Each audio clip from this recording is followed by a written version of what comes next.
You're listening to the Back Home Network, presented by Homefield Apparel.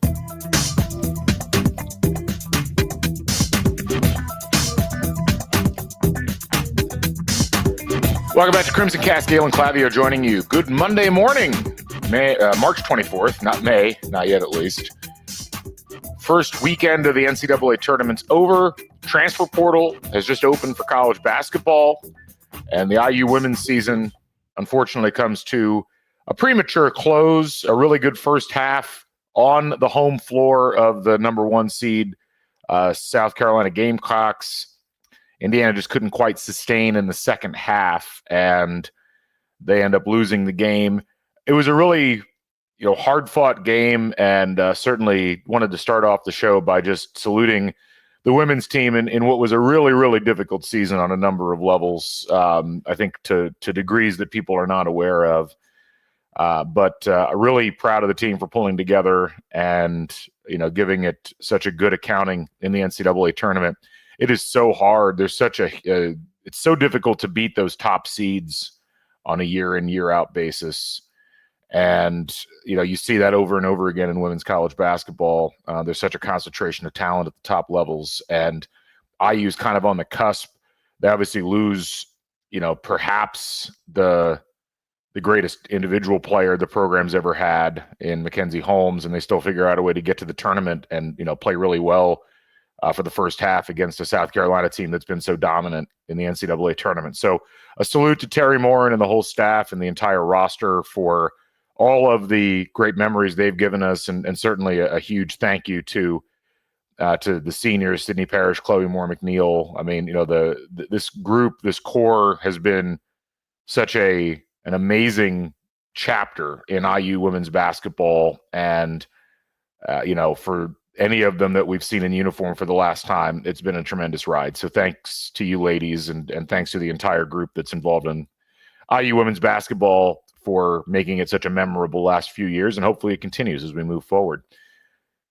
Before we get started, just wanted to shout out Homefield Apparel, our presenting sponsor here on the Back Home Network, the place to go for the finest in college fashions, the softest fabrics, the coolest designs. If you missed it over the weekend, Homefield was everywhere. It was in every arena, men's tournament, women's tournament, people wearing Homefield.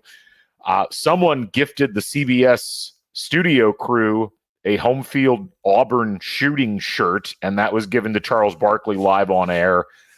It's been a Homefield season for the ages in terms of just seeing their stuff everywhere, and there's a reason why so many people are wearing it, because it is the greatest combination of logos and styles and fabrics and the kinds of things that sports fans have been asking to wear for decades but could rarely ever get, because the Nikes and the Adidases and the suppliers were generally only interested in pushing their newest product, not the stuff that people have really loved over time. So go to homefieldapparel.com, use the code HOME23, get 15% off your first order, and dive in. See what's there. Not just IU stuff, although they have a ton of it, but there's so much everywhere else throughout the website that you can find. You also need to go to their social media channels, follow them on Instagram, follow them on X, follow them on TikTok. You'll be glad that you did. Again, Homefield Apparel, proud presenting sponsor of the Back Home Network. Also, just a reminder, we're on YouTube. Go to Back Home Network on YouTube. Just search for it. Subscribe. It's free. And we put almost all of our podcasts online now on YouTube. You can just listen to them there, or you can watch them. You can do both. And we've found that it's a great way not just to have connections with all you folks, but also to help build the community that the Back Home Network really tries to focus on. So head over there, subscribe. Almost 7,500 people now subscribe to the YouTube channel. We'd love to have you as part of that group if you're not already. Also, follow Crimson Cast on Substack, crimsoncast.substack.com. That's also free. Get podcasts delivered right to your inbox as soon as they are minted. And sometimes get some extra stuff too. We have some VIP videos available for our paying subscribers. You don't have to pay, but if you want to, we got some stuff for you. Anyway, this is a short episode.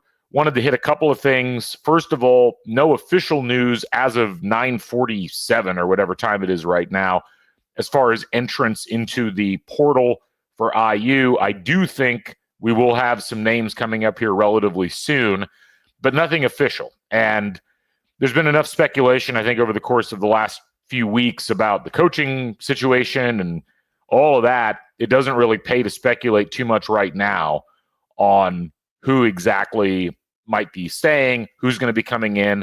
We've heard a lot of names. We're going to just wait because, I mean, at this point, I've heard more names, both for the coaching positions on the staff for Darren DeVries and the players on the roster. I've heard more names than there are slots. So what's the point in speculating at this point? We'll have plenty to actually talk about as we get some announcements coming up here over the course of the next couple of weeks. And as you heard Zach Osterman say when he was on the podcast last week, this is probably going to be quicker rather than longer across the board. The one kind of outstanding piece that we're not totally sure about is what goes on with Luke Goody and his situation. I mentioned this a little bit when I talked with Tony Adrani on that podcast, but if you missed it, Luke Goody, under the guidelines of how you're supposed to get an extra year of eligibility due to injury, is probably not eligible because you're supposed to only play in a certain number of games and then be out the rest of the season, not miss a bunch of the season and then come back and play a certain number of games. And that's what happened with Goody when he was at Illinois. However, as I explained briefly on that podcast, and I'll explain briefly again here, there's a couple of things at play. One of them is that the NCAA really doesn't want to be getting into a lot of court battles over eligibility. And even if they make initial rulings, as we saw with the Diego Pavia situation at Vanderbilt, what they're really worried about at this point is this getting into the courts and the courts being like, well, your eligibility rules actually aren't consistent and don't make any sense. And what is the difference between missing the end of the season and missing the beginning of the season if you're missing the same amount of time? The NCAA, I think, in most of these cases would prefer to be the ones still deciding on the eligibility rather than letting the courts do it, because once the courts get involved, as we've seen, they essentially rip the NCAA's eligibility rules apart, especially now that there's money involved. And, so there's an antitrust element here alongside some other things. I am going to I ran into a very nice lady when I was out and about in Bloomington during the first few games of the NCAA tournament, who I was talking with, and she was like, I've heard your NIL podcasts and how that works, and I'm still not sure how it's set up. Many of you, I think, fall into that same category, and this Luke Goody thing actually falls into that category as well, even though it doesn't appear to right off the bat. So within the next couple of weeks, I am going to get a new podcast series going. It'll still be within the Crimson Cast feed, where we take a new look at what's going on in the NIL space. There's a lot of stuff that's going to happen in the next couple of weeks with the House settlement, which is supposed to be finalized essentially 2 weeks from today, on the same day as the NCAA championship for the men. So there'll be a lot to cover, and that's really what we're going to talk about in April, since we'll hopefully have a roster largely assembled by that point. But I want to talk through where the rules are, where things seem to be headed, how Indiana is situated, and how these teams are budgeting for players. It's going to be a really interesting set of podcasts, I think, and one that hopefully will help to edify all of you about what's going on within the world at this point. So let's go ahead and jump in. I really just wanted to hit that and the roster question, and then there was an interesting question that was asked last night on X by Noah Myers, who's one of our regular listeners. And he had the question, would love a pod of your reaction to the lack of upsets and only Power 4 teams being in the Sweet 16. Do you think this is mainly just a low sample size, or do you feel like this is the effect of NIL transfers and conference realignment? It's a great question. And this is something that I've noticed has been kind of dominating the Twitter sphere and some of the other conversations regarding college basketball this morning. It's like, oh, great. There's only power conference teams. This is terrible. The NCAA tournament has clearly been negatively affected by the things that were just mentioned by Noah. I don't know if it's entirely that simple, but I do think it's worth walking through what the situation has been historically and some of the things that are factoring into the lack of upsets this year. So I guess first and foremost, one of the things that I think is worth mentioning is that when you get ready to think about the NCAA tournament every year, and when CBS is showing videos and highlights, or you're going on YouTube, you're seeing oftentimes this big collection of upsets of all the famous games that we can remember. Florida Gulf Coast beating Georgetown, Steph Curry beating Georgetown. The Bryce Drew shot. There's Loyola knocking off all those teams en route to the Final Four back in 2018. And we tend to forget that for every one of those, there's like 15 or 20 very mundane games within college basketball's NCAA tournament that we just don't think about after they're done. And I think to some degree, people who have been looking around this year and saying, where are all the upsets?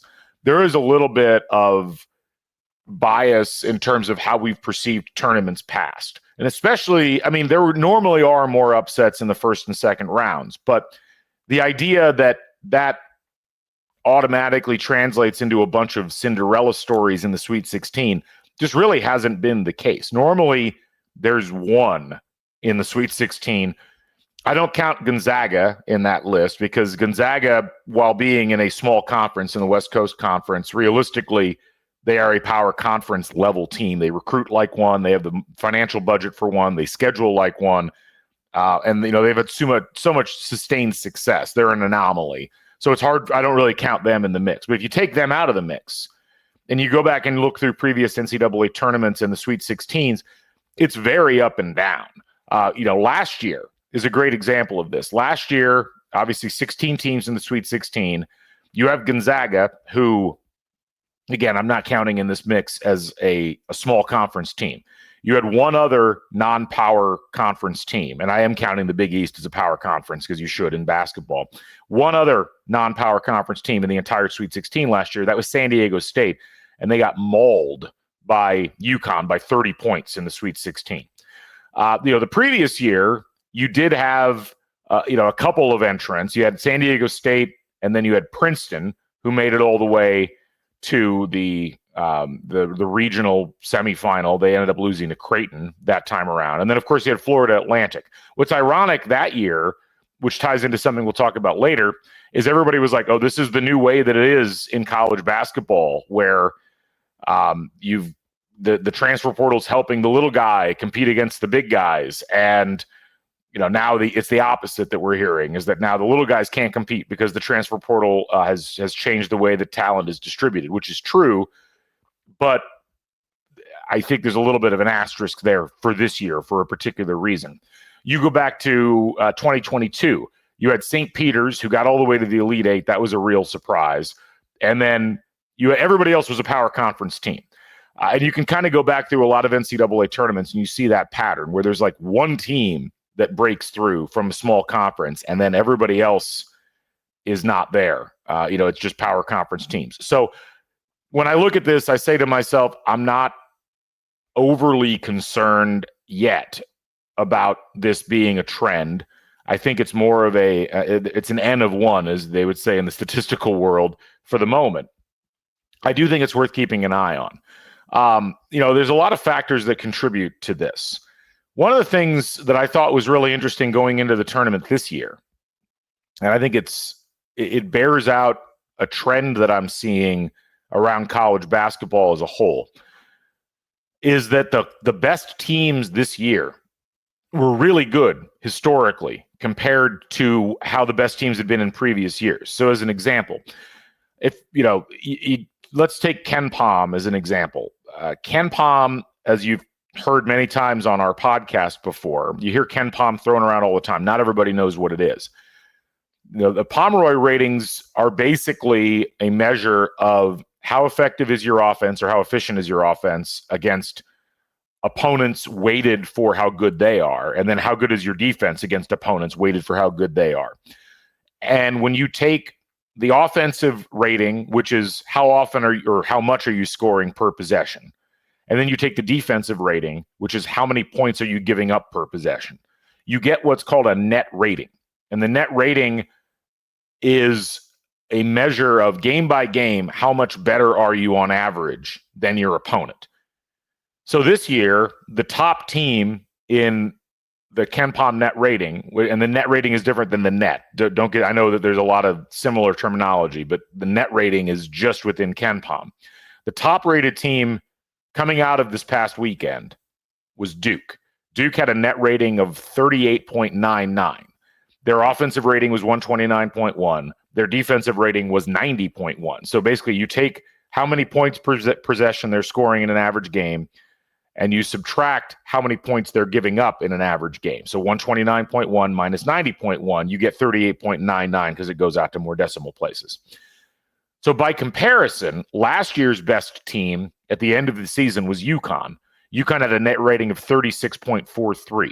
The second team last year in the final rankings of KenPom was Houston. They had a net rating of 31.17. You have to go down to the sixth place team this year, which is Alabama, to find a team that has a lower rating than the second place team last year. So Houston, Florida, Auburn, Tennessee, 2, 3, 4, 5, all better than the second place team that we had last year in KenPom in terms of net rating. If you go back to 2023, Connecticut was the best team in college basketball in terms of net rating, and their net rating that year post-tournament was 29.86. And again, Alabama would be above them. So UConn that year that they won in 2023 would be sixth best in the country this year. Now, and you can kind of go down the list. Like if you take the 30th rated team this year, which was Baylor, their net rating was 20.92. That would be good enough to be the 17th best team. Sorry, the 16th best, the 15th best team last year. And if you go back to 2023, 20.92, you would have been the 13th best team in the country. So that gives you a sense of how much better the top of college basketball has gotten. And I think a lot of it, frankly, has to do with coaches really starting to pay very close attention to these numbers that we're talking about, to their offensive and defensive efficiencies. You're seeing, we saw a similar thing happen in the professional game about a decade ago, where there was a real emphasis on where are you taking shots, make sure the shots are of high quality, and make sure the shots are going to positively contribute to how your team is scoring, and also try to force your opponent into taking less efficient shots.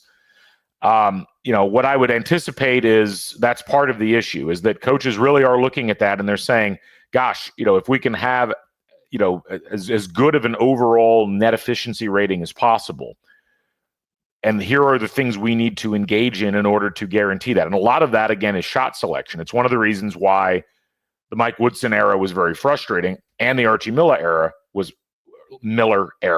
was frustrating. It was because in both offenses, Indiana did not seem focused on taking the most efficient shots.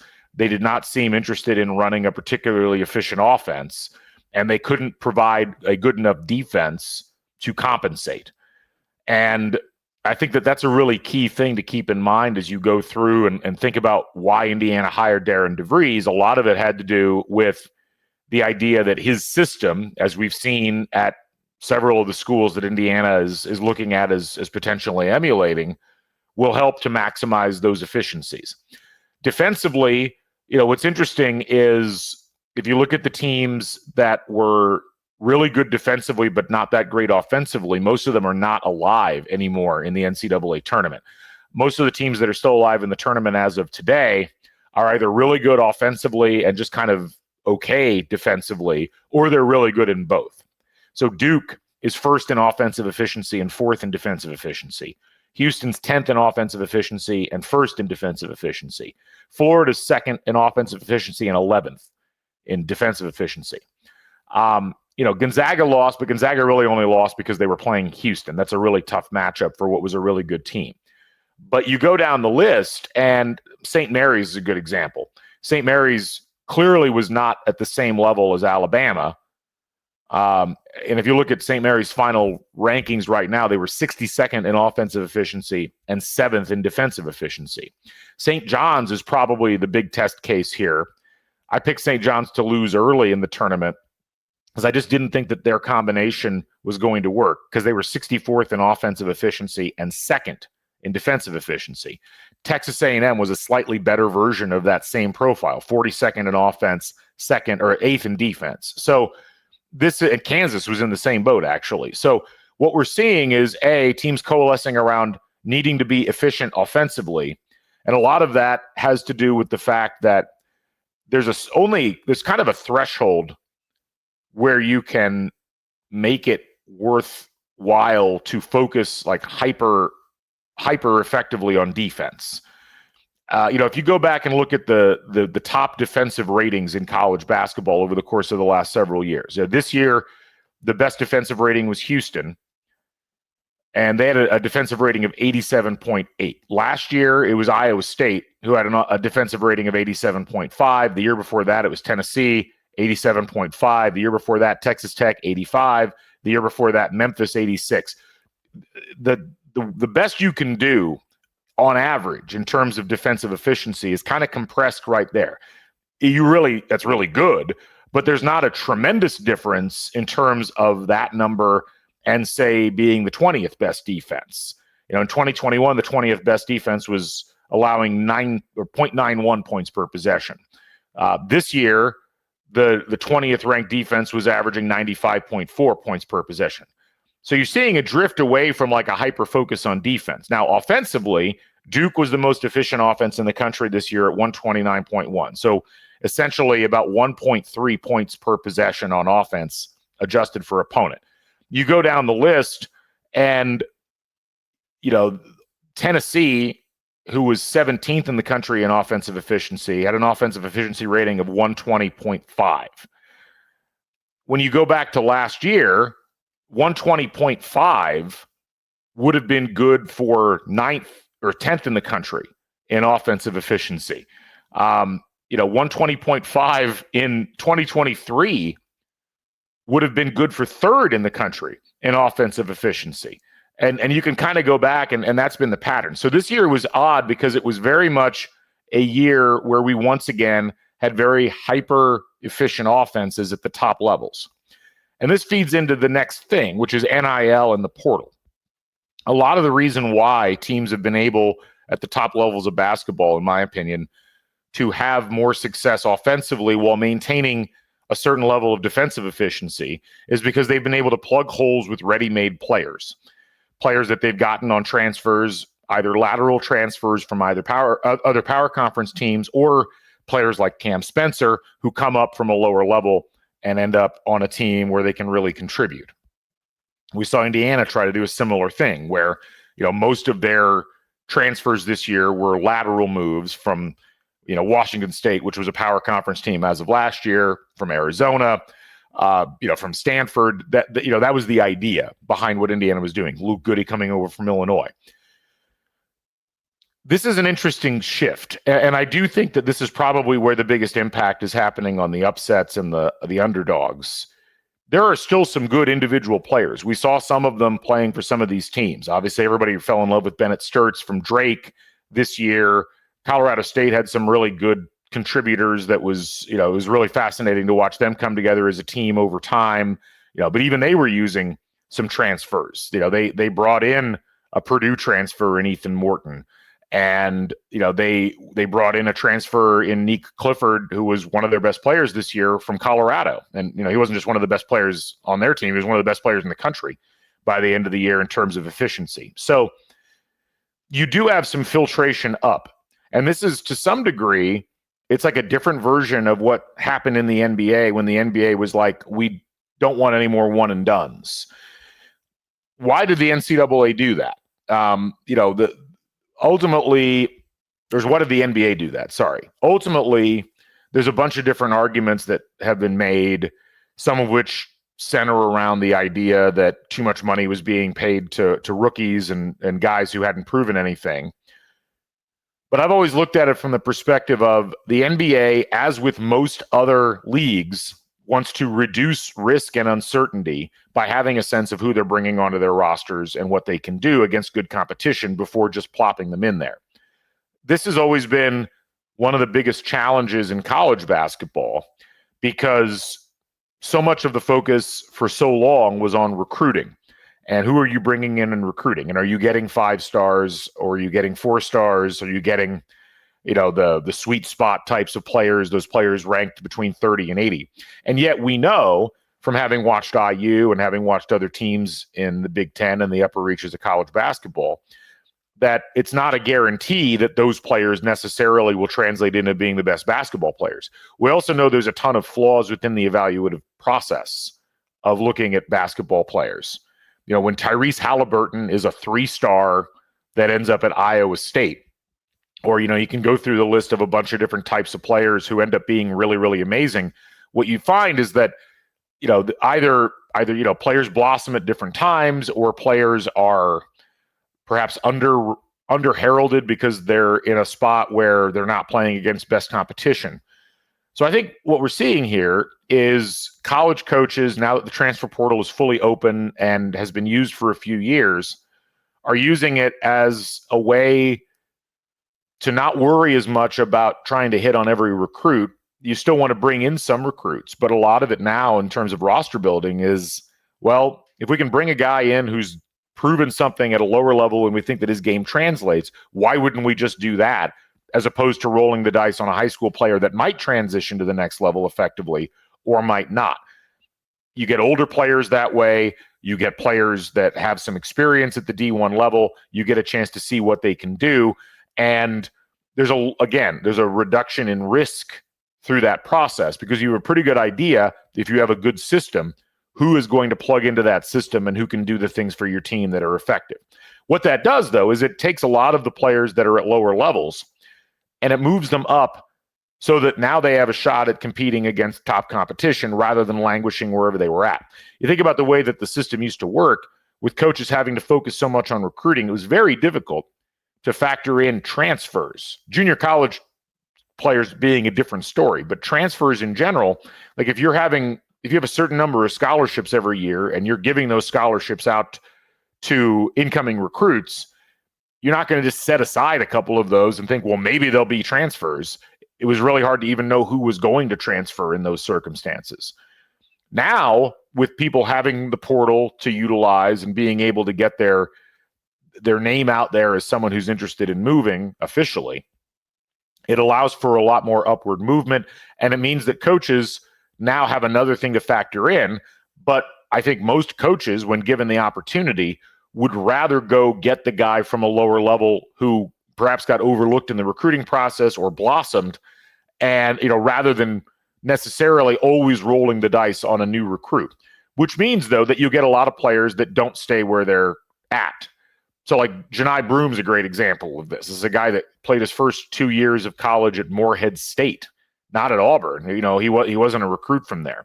Chad Baker Mazzara is a great example. Went from Duquesne to San Diego State to Auburn. And, so there, right there is kind of a double whammy where you have an A-10 school, you've got, going up to a higher level with a Mountain West school, and now he's in the SEC. A lot of people don't like this. A lot of people, and as we've seen with the tournament, they'll say to themselves, well, that harms the product we enjoy. That harms the upsets. It harms the ability for the underdog to win.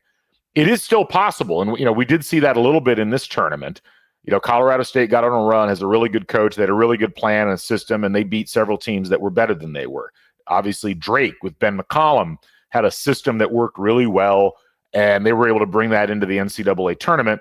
And, they obviously they beat Mizzou, who was a better team on paper.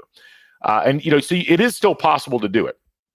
But I do think that it's going to get harder and harder, because the moment you have a player that shows that they are playing above the level of the team that they are playing for initially in college, the team that may have recruited them the hardest, the team that gave them a solid offer when a power conference team didn't, the moment that player is starting to show a level of promise, the likelihood is they're going to end up at that next level up. And we saw it with Indiana State last year, with Robbie Avila, and he follows Josh Schertz to St. Louis, and that disappointed a lot of people. But that's the natural progression of things, because in the pecking order of college basketball, playing for an A-10 team is going to be above the station of playing for a Missouri Valley team, and we're hearing it with Bennett Sturtz right now, where he's likely to follow Ben McCollum to Iowa. So it makes it very difficult, and you almost have to catch lightning in a bottle that given year with the idea that you're probably not going to be able to sustain.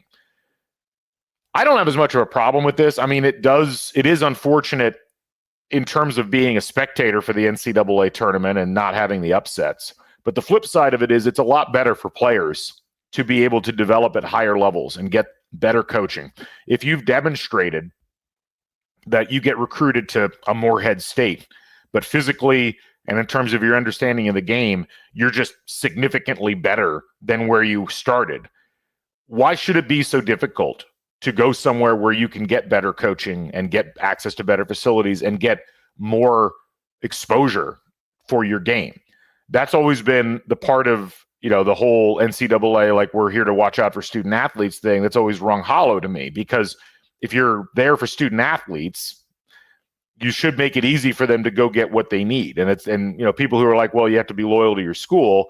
I'll note that schools cut players all the time. Scholarships are 1-year renewables. They're not guarantees for 4 years. And regular students, if you're really going to call them student athletes, transfer all the time, wherever they want, with no restrictions.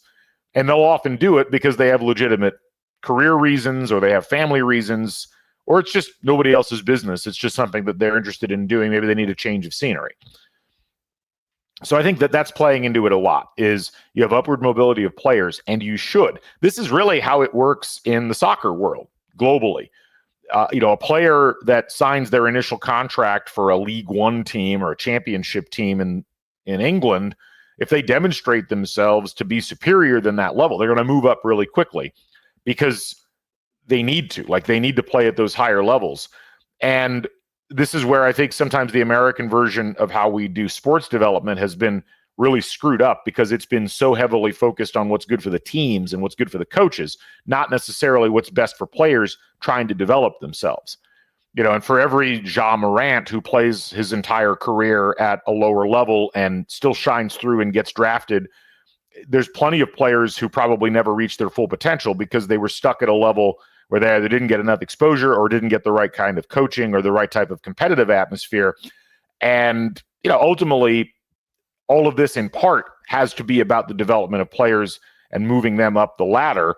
That's what you should be doing in a sports environment, not making it so that you are locked in to what you were as an 18-year-old when you may be a completely different type of player when you're 20 or 21.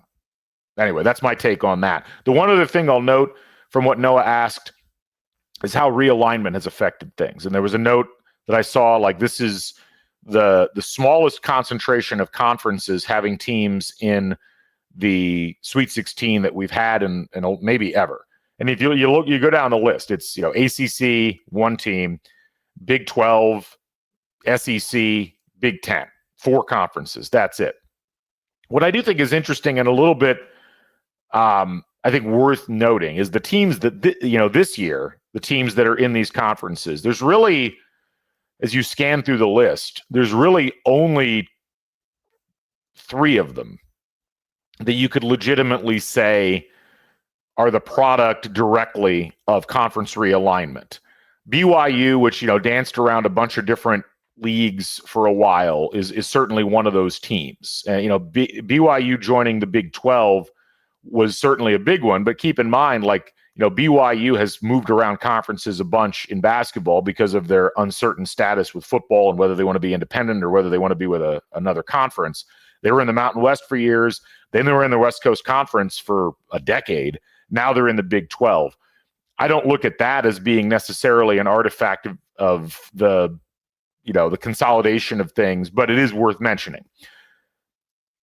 Arizona obviously would have been in the Pac-12, and now they're in the Big 12.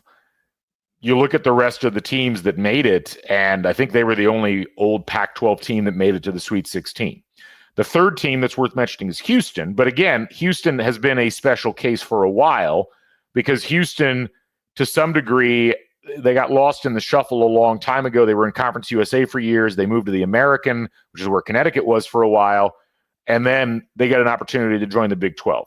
So there's your 3 from this year.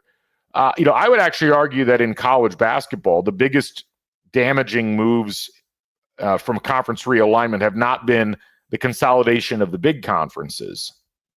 as much as it's been the loss of teams in the next tier of conferences. And that's generally only been 1 or 2 teams per conference. So as an example, the Missouri Valley Conference, I mentioned a couple of weeks ago on the podcast, and Missouri Valley used to be reliably a multi-bid league. But then they lost Creighton to the Big East when the Big East re-established itself as a purely basketball conference in the mid-2010s. And then they lost Wichita State, who, of course, went to a Final Four and was a number 1 seed. They lose both of those teams in about a 5-year span. And even the teams that they tried to replace them with, like Loyola, end up bouncing for other pastures. Now, Loyola, I think, is in the Atlantic 10. Well, that hurt the Missouri Valley. And the Missouri Valley now is just not a very good conference. It's still got some interesting basketball. But in terms of top end, it doesn't really have the well-funded programs that can compete at the national level the way they had a decade ago. The Mountain West is kind of undergoing a similar thing. Obviously, they had BYU a long time ago and they lose them. And then, they've still got San Diego State, but now they're in a position where they've clustered a lot around about 4 or 5 programs within that conference, and it's kind of worked out for them over time. But you look at them and you're already, you've heard that there's going to be bouncing, out of that into the reconstituted Pac-12 or the Mountain West or whatever. Like, it happens. It's going to happen if it hasn't happened already. So the Atlantic 10 is another good example of this, where the Atlantic 10 lost, a couple of teams in Xavier and there was one other, and Butler.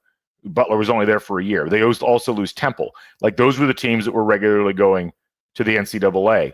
Well, they're all gone now, and the Atlantic 10 does not have a lot of well-funded athletic departments, so they can't really put a good product out there consistently. And the teams, again, that they use to fill those gaps, like George Mason, Loyola, they're just not at the level. I think Duquesne's been there for a while, but they just haven't added the types of teams that you would need in order to compete consistently. Those teams have started to matriculate up. So it's a bunch of factors. And look, I think ultimately, until and unless there is a standardization of employment contracts for college basketball players, you're going to have this situation where you're going to have this constant upflow of not just players, but also programs as they try to cluster around the best conferences.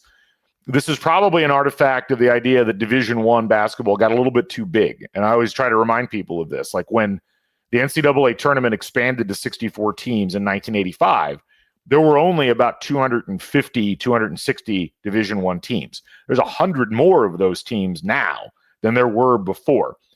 And the money has concentrated more and more at the top, but that is, to some degree, kind of a misconception. Yes, conferences have kind of glommed together with each other, but a lot of the teams that have been added over the course of the last 40 years have not been particularly well funded. They've not been particularly well established, and oftentimes they're pulling in players that might not otherwise be playing Division I basketball. Obviously, you've add 100 teams, you add 1,200 players that weren't playing it before. So, is it alarming? I don't know that we can say it yet necessarily. I do think that the smaller conferences will coalesce around a different model financially. Will that be competitive? I'm not entirely sure. If you have employment contracts, you might be able to keep a player around for an extra season. That will help with upsets.